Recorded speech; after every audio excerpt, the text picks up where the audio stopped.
Hello and welcome. I am Exit Light and this is my channel. And today we're going to do another in the segment of the United States top cold cases per state. Now, we're not going to do every state. Some of the cases are very well known. As an example, John Benet Ramsey. There's been everything said that can ever be said about a case like that. So in those cases, I will be skipping that state. I would like to concentrate on some lesser known cases which don't get the same amount of attention. Before we get started, if you would please give this video a thumbs up, it really helps my channel. And if you are not subscribed and you would like to be, please consider doing so. And when you do, if you click that bell, you'll be notified when my content goes live. So let's start talking about this, and we're going to start in Connecticut. The state of Connecticut still has on the books the unsolved case of a teenager who went missing in July of 1968. That summer, 13-year-old Debbie Spickler, who resided in Mystic, Connecticut, had gone to visit relatives in the city of Vernon. One evening, Debbie and her cousin walked to the swimming pool at Henry Park, and they realized that they didn't have towels. So Debbie's cousin turned around to run back home on Fox Hill Drive to get them. They agreed that they would meet up together at the pool. When the cousin arrived at the park, she could not find Debbie. She had evidently never even arrived. Unfortunately, Debbie was never seen or heard from again, and with no conclusive evidence of life or death ever uncovered by the police, although Debbie's disappearance may be related to two other unsolved Toyland County abductions that occurred later in the early 1970s, says the National Center for Missing and Exploited Children, Debbie's case still carries a $50,000 reward for information. Delaware's oldest unsolved crime is a murder case, and the violent, unnatural way in which the victim died is about the only thing that authorities can confidently claim, even after more than 40 years. Late in the spring of 1977, a person walking on Old Union Church Road in the town of Townsend, Delaware, noticed a corpse in a drainage ditch by the side of the road. The incident was reported, and police were able to ascertain that the very decomposed body was that of a woman in her mid-40s, in the range of 5 foot 3 inches to 5 foot 6 inches tall, and that she had light brown or blonde hair. The authorities determined that the woman had, in fact, been murdered, and the body had been dumped. In the 4 decades since, and after using technology to generate photos of what the murder victim would have looked like as a living person, Townsend police have never found a viable lead on the woman's identity, let alone that of who killed her. And therefore her case remains unsolved to this day. Nick and Amitra, or as she went by Jane, G-Tran, weren't even from Florida, but they moved to Clearwater in the 1960s to live out their golden years in retirement, and it ended violently on Christmas Eve in 1968. A friend arrived to drop off some gifts, and when neither G-Tran answered the door, she got worried. She looked through a window and saw both Nick and Jane. Nick was 82 and Jane was 74, laying on the floor, still wearing their pajamas. The friend grabbed a neighbor, and they entered through an unlocked back door where they found the couple violently attacked. Jane was dead upon discovery, while Nick was still hanging onto life. After emergency life-saving surgery, he died at the hospital 3 days after he'd been attacked. At the time, Clearwater Police Department theorized that the couple had startled a burglar mid-crime, prompting the violent attack, keeping in mind that they were in their pajamas, so either sleeping or going to bed when someone was in their house burglarizing them. The assailant then struck both of them in the head with a blunt object before he made off with their jewelry.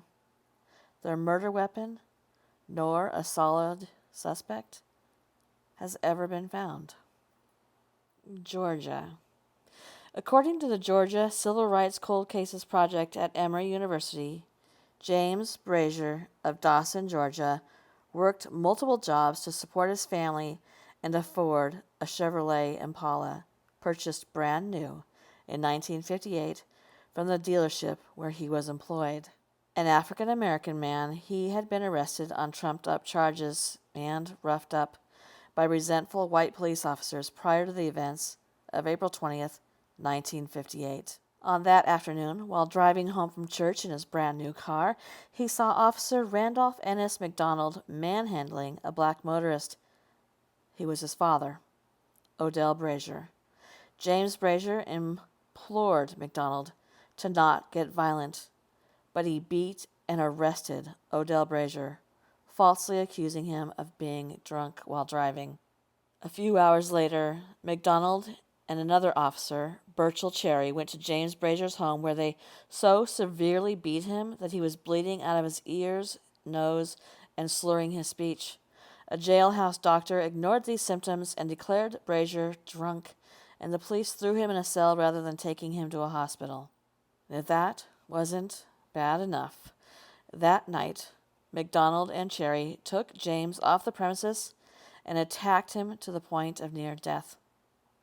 Released the next morning, James's wife, Hattie Brazier, brought James to a Dawson hospital, but he was refused treatment. So she drove him 60 miles to a facility in Columbus, and he died of his injuries 5 days later. Higher-ups in Georgia law enforcement declined to pursue criminal charges for McDonald and Cherry, and a federal grand jury similarly absolved the officers of any wrongdoing. So this makes the murder of James Brazier still technically a cold case, which is sickening.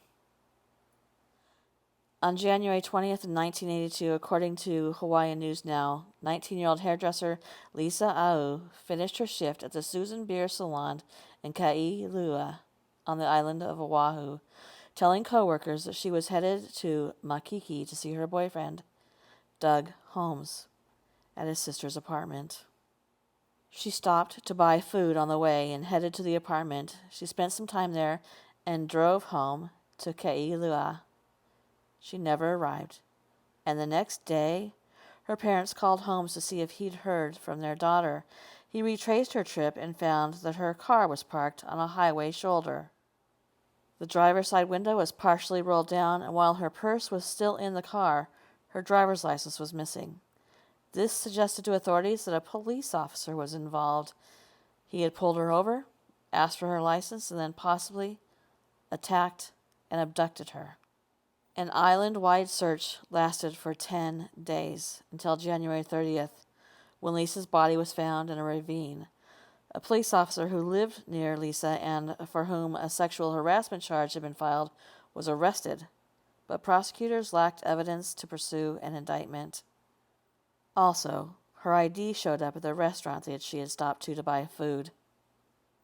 A newspaper delivery driver later reported that about 2:30 a.m., the night of Lisa's disappearance, she saw a man drive by with a female passenger who appeared to her to be unconscious. Lisa's final hours and the circumstances of her death still remain a mystery. And this one will be the last for today's segment. In the mid-1960s, Lily and Richie lived a quiet life in Nampa, Idaho, according to Mysterious Universe. Her husband had already passed away, and she still lived in the house that they had shared while working at a local jewelry store. In February of 1964, the 51-year-old went out to a nightclub in Garden City, Idaho, with a male friend from California who was in town for a livestock convention. Richie was seen at the club with that friend, who a neighbor spotted driving Richie home in her car at about 2 a.m. Then he returned to his hotel, promising to bring the car back in the morning, which he did, because they'd made plans for breakfast. He arrived back at Richie's house at around 11 a.m., and Richie was gone. When she didn't show up for work the next day, friends and associates got worried. A police investigation revealed that there was no fingerprints or sign of struggle, and Richie's friend was cleared of wrongdoing. Richie had simply vanished, seemingly without a trace. Then, in 2018, the Nampa Police Department acted on a long-standing theory that Lillian Ritchie had been killed and her remains concealed in the Nampa School District's administration building, which had laid its foundation around the same time of Lillian's disappearance. In conjunction with the Boise State University Archaeology Department, a small group excavated under the building to search for Lillian's remains, and the search did not turn up any sign of the missing woman. As always, if you have information or know somebody who knew something or had known these people or their families, they might have known something very small, no matter what the size, please contact the police. Thank you for coming, and good night.